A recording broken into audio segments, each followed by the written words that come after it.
శ్రీ గురుభ్యో నమః. వైశంపాయనుడు జనమేజయునికి చెప్పిన కథ.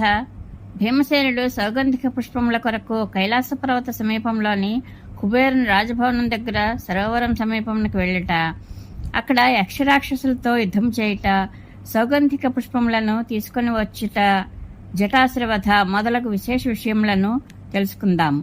ఈ కథ మహాభారతంలో వనపర్వంలోనిది. వైశంపాయనుడు చెప్తున్నాడు. హనుమంతుడు అదృశ్యమయ్యాక బలవంతుడైన భీమసేనుడు అతడు చెప్పిన మార్గంలో గంధమాదన పర్వతం మీద ముందుకు సాగాడు. త్రోవలో అతడు హనుమంతుని పెద్ద ఆకారాన్ని, అలౌకిక శోభను, దశరథనందనుడు శ్రీరాముని మహాత్మ్యాన్ని గురించి తలపోస్తూ నడువసాగాడు. సౌగంధిక వనాన్ని చూడాలనే కోరికతో వెళుతున్న అతడు మార్గంలోని రమణీయ వనాలను, ఉపవనాలను, రకరకాల పూల చెట్లతో శోభిల్లుతున్న సరోవరాలను, నదులను చూశాడు. ఇలా ముందుకు సాగుతున్న అతడు కైలాస పర్వత సమీపంలోని కుబేరుని రాజభవనం దగ్గర ఒక సరోవర సమీపానికి చేరుకున్నాడు. భీమసేనుడు అక్కడికి చేరి అందులోని స్వచ్ఛమైన జలాన్ని మనస్ఫూర్తిగా త్రాగాడు. కుబేరుడు ఆ సరోవరంలో జలక్రీడలాడుతూ ఉంటాడు. దాని చుట్టుప్రక్కల దేవతలు, గంధర్వులు, అప్సరసులు, ఋషులు ఉంటారు. ఆ సరోవరాన్ని, సౌగంధిక వనాన్ని చూచిన భీమసేనుడు పరవశించిపోయాడు. మహారాజు కుబేరుని పక్షాన వేల కొలది క్రోధవసులనే పేరుగల రాక్షసులు రకరకాల శస్త్రాలు, ఆయుధాలు ధరించి ఆ స్థానాన్ని రక్షిస్తూ ఉంటారు. వారు భీముని వద్దకు వచ్చి, మీరెవరో దయచేసి చెప్పండి. వేషం చూస్తే మునిలా ఉన్నారు, కానీ ఆయుధాన్ని కూడా ధరించారు. మీరిక్కడికి ఏ ఉద్దేశంతో వచ్చారో చెప్పండి అని అన్నారు. భీమసేనుడు, రాక్షసులారా, నా పేరు భీమసేనుడు. నేను మహారాజు యుధిష్ఠిరుని కంటే చిన్నవాడను, పాండురాజు కుమారుడను. నా సోదరులతో కలిసి వచ్చి చదునైన ప్రదేశంలో విడిచి ఉన్నాను. ఇక్కడి నుండి వాయువు వలన ఎగిరివచ్చి ఒక అందమైన పుష్పం మా స్థావరంలో పడింది. దానిని చూచి ద్రౌపది అలాంటివే మరికొన్ని పూలు కావాలనుకుంది. అందుకే నేను ఇక్కడికి వచ్చాను అని అన్నాడు. రాక్షసులు, పురుషశ్రేష్ఠ, ఇది యక్షరాజు కుబేరునికి ఇష్టమైన క్రీడాస్థానము. ఇక్కడ మరణశీలురైన మానవులు తిరగలేరు. దేవర్షులు, యక్షులు, దేవతలు కూడా యక్షరాజు యొక్క అనుమతి పొందియే జలపానం గాని, విహారాలు గాని చేస్తారు.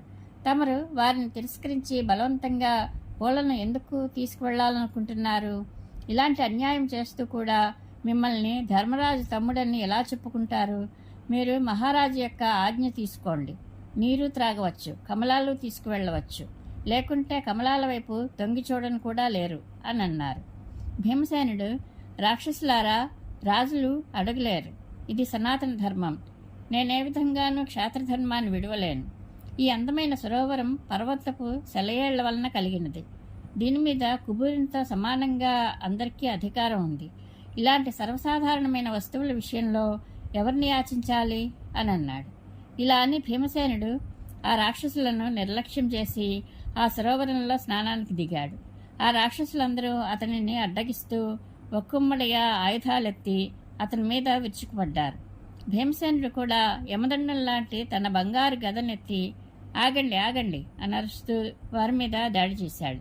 దాంతో రాక్షసులకు కోపం పెరిగి నాలుగు వైపుల నుండి అతనిని చుట్టుముట్టి తోమరం, పట్టిసం మొదలైన అస్త్రశస్త్రాలను కురిపించసాగారు.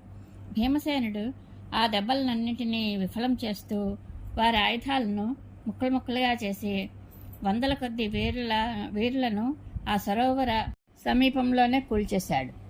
భీమసేనుని దెబ్బకు విలవలలాడిన ఏమీ చేయడానికి తోచని ఆ క్రోధవశ రాక్షసులు యుద్ధభూమి నుండి పారిపోయి విమానాలెక్కి ఆకాశ మార్గం ద్వారా కైలాస శిఖరాల మీదకి వెళ్ళిపోయారు. వారు యక్షరాజు కుబేరుని వద్దకు వెళ్ళి భీమసేనుని బలపరాక్రమాలను వర్ణించారు. ఇక్కడ భీముడు సుగంధిత కమలాలను తునుమసాగాడు. రాక్షసుల మాటలను విని కుబేరుడు పెద్దగా నవ్వి, నాకు ఈ సంగతులన్నీ తెలుసు. ద్రౌపది కోసం భీముడు ఎన్ని కమలాలు కావాలనుకుంటే అన్నీ తీసుకువెళ్ళనివ్వండి అన్నాడు. దాంతో రాక్షసుల క్రోధం చల్లారి భీముని వద్దకు వచ్చారు. ఇక్కడ బదరికాశ్రమంలో భీముని యుద్ధాన్ని సూచిస్తూ మిక్కిలి వేగంగా, తీవ్రంగా దుమ్ము రేపుతూ గాలి వీచసాగింది. అందరి హృదయాలలో భయం రేకెత్తిస్తూ భూమిపై పెద్ద ధ్వనితో ఉల్కలు రాలసాగాయి. దుమ్ము కప్పివేయడంతో సూర్యకాంతి తగ్గిపోయింది. భూమి కదలసాగింది. దిక్కులు ఎర్రబారాయి. మృగాలు పక్షులు అలజడి పొందాయి. అన్ని వైపులా ఎటు చూసినా అంధకారం అలుముకుంది. కళ్ళకేమీ కనబడడం లేదు. ఇంకా అనేక ఉత్పాతాలు కనిపించసాగాయి. ఈ వైపరీత్యాన్ని గమనించి ధర్మరాజు, పాంచాలి, భీముడెక్కడా? అతడెక్కడో సాహసకృత్యం చేయాలని తలపెట్టి ఉంటాడు, లేదా చేసి ఉండవచ్చు అనిపిస్తోంది. ఎందుకంటే అకస్మాత్తుగా సంభవించిన ఈ ఉత్పాతాలన్నీ ఏదో మహాయుద్ధాన్ని సూచిస్తున్నాయి అని అన్నాడు. అప్పుడు ద్రౌపది, మహారాజా, గాలికి ఎగిరి వచ్చిన సౌగంధిక కమలాన్ని నేను ప్రీతిపూర్వకంగా భీమునికి ఇచ్చి, ఇలాంటి పూలు ఇంకా దొరికితే వెంటనే తీసుకురండి అని చెప్పాను.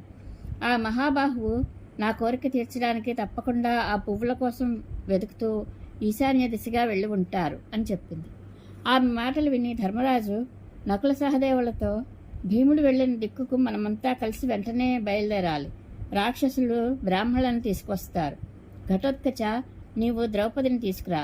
చూడు, భీమసేనుడు బ్రహ్మవాదులైన సిద్ధపురుషుల పట్ల ఏ అపచారము చేయకముందే మనమంతా అక్కడికి చేరుకోగలిగితే చాలా మంచిది అన్నాడు. ఘటోత్కచాది రాక్షసులందరూ తమ చిత్తం అన్ని పాండవులను బ్రాహ్మణులందరినీ ఎత్తుకొని లోమసునితో పాటు తమ గమ్యస్థానం కుబేరుని సరోవరం అని తెలుసు కనుక మనసులను అదుపులో ఉంచుకుని బయలుదేరారు. వారు త్వరగానే ప్రయాణించి ఒక అందమైన తోటలో పద్మ పరిమళాలతో నిండిన ఒక మనోహర సరస్సును చూశారు. ఆ తీరంలోనే ప్రతాపశాలి భీమసేనుడు, అతని దగ్గరలోనే మరణించిన అనేకులు యక్షులు కనిపించారు. భీమసేనుని చూసి ధర్మరాజు మాటిమాటికి ఆలింగనం చేసుకుని మధురస్వరంతో, కుంతీనందన, నీవు ఇక్కడ ఏం చేశావు? నీవు తొందరపడ్డావు. దేవతలకు అప్రియం కలిగి ఉంటుంది.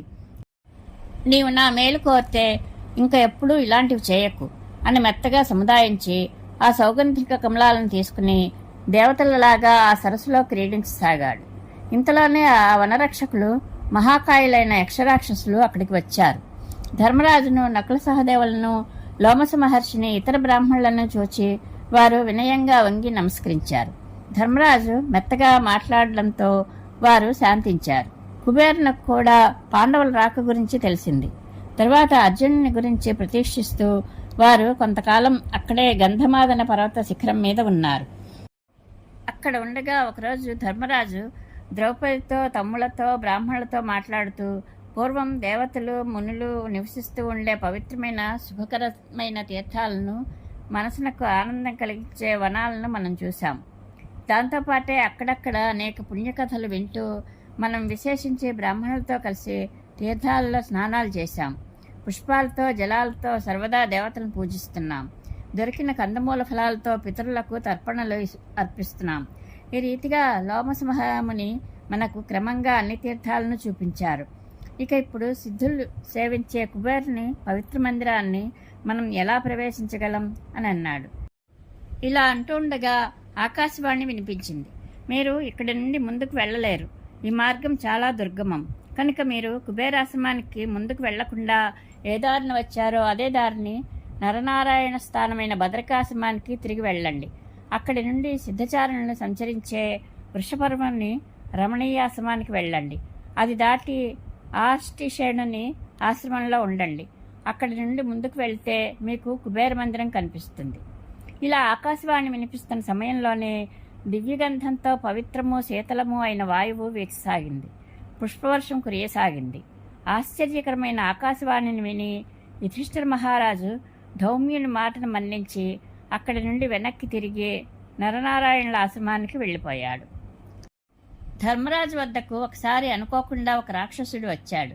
తాను సమస్త శాస్త్రవేత్తలలో ఉత్తముడనైన, మంత్ర విద్యలలో కుశలుడనైన బ్రాహ్మణుడనని చెప్పుకుని అతడు పాండవుల ధనస్సును, అమ్ముల పొదిని, ద్రౌపదిని ఎత్తుకుపోవాలని నిరీక్షిస్తూ ధర్మజుని వద్దనే ఉండసాగాడు. అతని పేరు జటాసురుడు. ఒకసారి భీముడు అడవిలోకి వెళ్ళాడు. లోమసాది మునులు స్నానం కొరకు వెళ్ళారు. అప్పుడు జటాసురుడు ముగ్గురు పాండవులను, ద్రౌపదిని, సమస్త ఆయుధాలను ఎత్తుకుని పోయాడు. వారిలో సహదేవుడు ఏదో ఒక రకంగా పరాక్రమం చూపి పట్టు వదిలించుకుని ఆ రాక్షసుని వద్ద నుండి కౌశికి అనే తన కత్తిని లాక్కొని భీముడు వెళ్ళిన దిక్కుకు వినిపించేలా గట్టిగా అరవసాగాడు. తమను ఎత్తుకుపోతున్న రాక్షసునితో ధర్మరాజు, ఓరి మూర్ఖుడా, నీవు ఇలా దొంగతనం చేస్తే నీ ధర్మం నష్టమవుతుంది. నీవు దీని గురించి ఏమీ ఆలోచించడం లేదు. నీవు అన్ని రకాలుగా ధర్మం గురించి ఆలోచించి ప్రవర్తించాలి. గౌరవించదగిన వారిని, గురువులను, బ్రాహ్మణులను, మిత్రులను, విశ్వసించిన వారిని, అన్నం పెట్టిన వారిని, ఆశ్రయం ఇచ్చిన వారిని మోసం చేయరాదు, వారికి ద్రోహం చేయరాదు. నీవు మా దగ్గర ఇంతకాలంగా సుఖంగా గడిపావు. దుర్బుద్ధి, మా అన్నం తిని మమ్మల్ని ఎత్తుకుపోతావా? ఇలా అయితే నీ ఆచారం, ఆయువు, బుద్ధి అన్నీ నిష్ఫలమే. నీవు వ్యర్థంగా చచ్చిపోతావు. ఈనాడు ఈమెను స్పృశించావంటే కుండలోని విషాగ్నిని గిలకరించి త్రాగావన్నమాటే అన్నాడు. ఇలా అని ధర్మరాజు అతనికి భారమై తోచాడు. దాంతో అతని వేగం మందగించింది. ధర్మరాజు నకులంతో, ద్రౌపదితో, మీరు ఈ మూఢ రాక్షసునికి భయపడకండి. నేను ఇతని వేగాన్ని మందగింపజేశాను.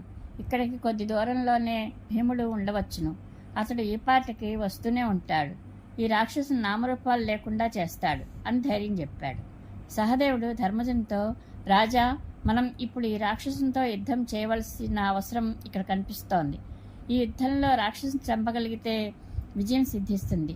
అలా కాక మనమే చనిపోతే సద్గతి కలుగుతుంది అన్నాడు. అతడు రాక్షసుని బెదిరిస్తూ, ఓరి రాక్షస, కొద్దిగా ఆగు. నీవు నన్ను చంపిన తర్వాతే ద్రౌపదిని తీసుకుని వెళ్ళు, లేకపోతే ఇప్పుడే నా చేతుల్లో చచ్చిపడిపోతావు అని అన్నాడు. సహదేవుడు ఇలా అంటుండగానే వజ్రాయుధం ధరించిన ఇంద్రుని వలె గదాధారి అయిన భీముడు కనిపించాడు.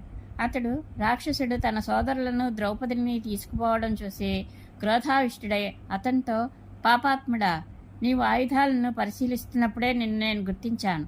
కానీ నీవు బ్రాహ్మణ వేషంలో మా వద్ద ఉన్నావు. నిన్ను ఎలా చంపేది? నీవు రాక్షసుడు అని తెలిసినా తప్పు లేకుండా దండించడం ఉచితం కాదు. తప్పు లేకుండా దండిస్తే నరకం ప్రాప్తిస్తుంది. నీకు ఈరోజు చావు మూడింది కనుకనే ఇటువంటి దుర్బుద్ధి కలిగింది. అద్భుతాలు చేసే కాలమే నీకు ద్రౌపదిని అపహరించాలని తోపించి ఉంటుంది. ఇక నీవు వెళ్లాలనుకున్న చోటికి వెళ్ళలేవు. బకా హిడింబుల మార్గంలోనే వెళ్ళవలసి ఉంటుంది అని గర్జించాడు. భీమసేనుడు ఇలా అనగానే కాలప్రభావం వలన ఆ రాక్షసుడు భయపడి వారినందరినీ వదిలిపెట్టి యుద్ధానికి సిద్ధమయ్యాడు. కోపంతో పెదవులు అదురుతూ ఉండగా భీమసేనునితో, పాపాత్ముడా, నీవు ఏ ఏ రాక్షసులను చంపావో ఆ పేర్లన్నీ విన్నానులే. ఈరోజు నీ రక్తంతో వారికి తర్పణం చేస్తాను అని అన్నాడు. అటుపై వారిద్దరి మధ్య భయంకరమైన మల్లయుద్ధం జరిగింది. మాద్రీసుతులిద్దరూ కూడా కోపంతో అతనిపై విరుచుకుపడ్డారు. కానీ భీముడు నవ్వుతూ వారిని వారించి తాను ఒక్కడే ఆ రాక్షసునికి సరిపోతానని పక్కగా నిల్చుని తమ యుద్ధం చూడమని కోరాడు. వారిద్దరూ ఒక చోటును ఎన్నుకొని బాహుయుద్ధం ఆరంభించారు. దేవదానవులు పరస్పర వృద్ధిని సహించలేక తలపడినట్లే భీముడు, జటాసురుడు పరస్పరం కొట్టుకోసాగారు. పూర్వం భార్య గురించి వాలి, సుగ్రీవులు యుద్ధం చేసినట్లుగా వారిద్దరూ చెట్లతో యుద్ధం చేయగా అక్కడి చెట్లన్నీ పెళ్లగింపబడ్డాయి. తరువాత వారు వజ్రాల్లా కఠినమైన రాళ్లతో పోరాటం సాగించారు. చివరికి ఒకరిపైనొకరు పిడిగుద్దులు కురిపించుకోసాగారు. ఇదే సమయంలో భీమసేనుడు జటాసుని మెడపై వేగంగా ఒక గుద్దు గుద్దాడు. దాంతో వాడు చాలా బలహీనపడ్డాడు.